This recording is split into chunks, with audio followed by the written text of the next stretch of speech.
আজকের এই ভিডিও দেখাবো প্রপার ভাবে ফ্যান ফিটিং এন্ড ইনস্টলিং আর আমি ক্লায়েন্টকে কত টাকা চার্জ করলাম সেটা অবশ্যই থাকছে ভিডিওতে। চলুন শুরু করি। একটা কাপড় কিছুটা দিয়ে নেবো ফার্স্টে, ঠিক আছে?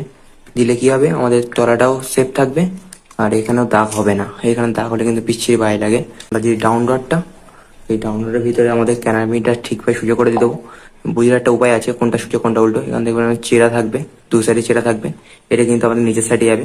ক্যানামিনটা আগে ভিতরে দিয়ে দেবো, ক্যানামিনটা তারপরে আমরা তার দেবো। কারণ তার যদি আমরা আগে দিয়ে দিই তাহলে ক্যানাপিন আমরা দিতে পারবো না। উপরে যে চিত্রটা দেখতে পাচ্ছেন, যেখান থেকে চেরা আছে সেখান থেকে আমার তার বের করতে হবে, করে এখানে কানেকশন করতে হবে। এবার দেখতে পাচ্ছেন আমি তার বের করে নিয়েছি এখান থেকে। এবার কিন্তু আমরা এখানে সেট করবো। মোটরটা কিন্তু এর সাথে অ্যাটাচ করে দিয়েছি এই নাট বোল্টের মাধ্যমে। এই নাট গুলো কিন্তু এই পাকার সাথে যখন কিনবে তখন ওর সাথে দেবে, ঠিক আছে? ভালোভাবে টাইট করে দেবেন অবশ্যই। তারটা কানেকশন করবো, তারটা কিন্তু আমরা এখানে দেবো। এখানে কিন্তু আমাদের কানেকশন হয়ে গিয়েছে, দেখতে পাচ্ছেন।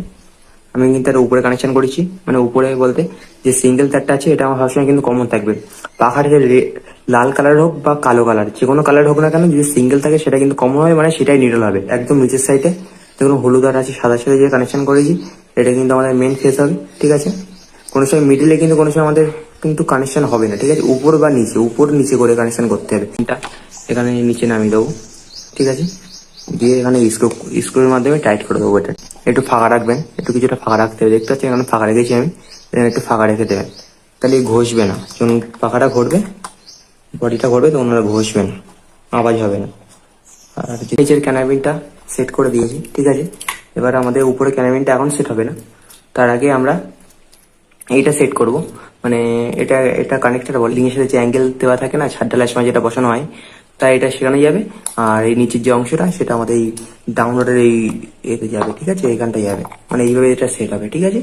তো এটা আমরা এখন সেট করবো না, যখন আমরা সিলিং ফ্যান সেট করবো না উপরে, তখন এটা আমরা সেট করবো একেবারে। কারণ এটা যদি এখন সেট করি আমাদের আবার খুলতে হবে, সেখানে এটা আমরা এখন সেট করবো না। ব্লেডগুলো আগে সেট করে নিই।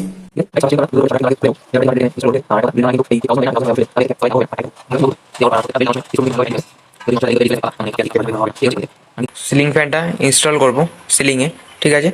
তার জন্য আমাদেরকে হচ্ছে ওই ক্ল্যাম্পটা লাগবে। ক্ল্যাম্পের আমরা কিন্তু নিচের অংশ নাটটা খুলে নেবো। হাতে ঢালার সময় যে হুকটা ফেলা হয় সেই হুকের মধ্যে দিয়ে আমরা কিন্তু গলি নেবো, নিয়ে তারপরে আমরা ফ্যানটাকে ওখানে ইনস্টল করবো। প্রত্যেকটা নাট ভালোভাবে টাইট দেবেন প্লাসের মাধ্যমে, আর উপরে না নিচে নাট কিন্তু ভালোভাবে টাইট দিতে হবে। তারপরে কিন্তু অবশ্যই ক্লিপগুলো দিয়ে দেবেন, যে ক্লিপগুলো দেয় না নাটের বলতের সাথে, সেগুলো ক্লিপগুলো দিয়ে দেবেন। গাইস এবার কিন্তু আমরা এবার তারের কানেকশন দেবো, যে আমাদের মেন তার এসছে সুইচ বোর্ডের থেকে, আর তার কানেকশন হয়ে গিয়েছে। এবার কিন্তু আমরা তারগুলো ভিতরে দেবো, দিয়ে আমাদের উপরে যে ক্যানাপিনটা, টপ ক্যানাপিনটা কিন্তু আমরা উপরের দিকে দিয়ে স্ক্রুটা লাগিয়ে দেবো, ঠিক আছে? এখানে ইনস্টলিং প্লাস ফিটিং ছিল, সেখানে 150 টাকা চার্জ করেছি। অনলি যদি ইনস্টলিং থাকতো তাহলে 100 টাকা।